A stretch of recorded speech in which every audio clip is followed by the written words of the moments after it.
తెలియజేస్తున్నాను.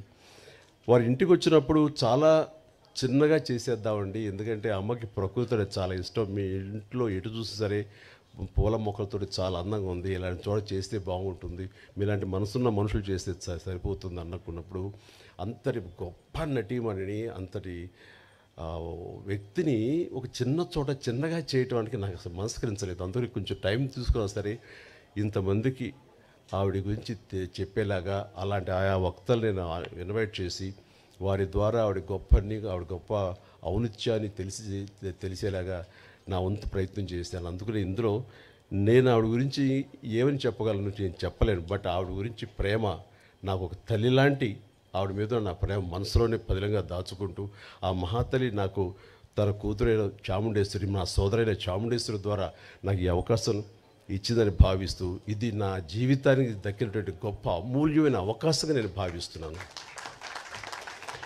అందుకనే ఒక్కోసారి మాటలు కొరవడిపోతాయి. ఈసారి నిజంగానే నేను మాట్లాడేటప్పుడు మాటలు వెతుక్కుంటున్నాను. దానికి కారణం లోపల తన్నుకొస్తున్నటువంటి ఉద్వేగం.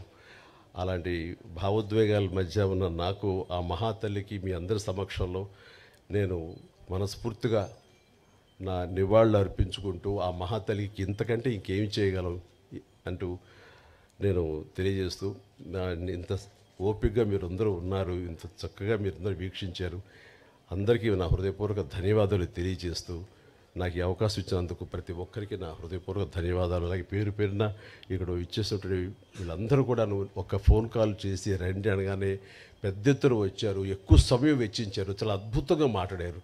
వీరందరికీ నా హృదయపూర్వక ధన్యవాదాలు తెలియజేసుకుంటున్నాను. Good night. ధన్యవాదాలండి. వేదిక మీద ఉన్న వారందరినీ దయచేసి కూర్చోవలసిందిగా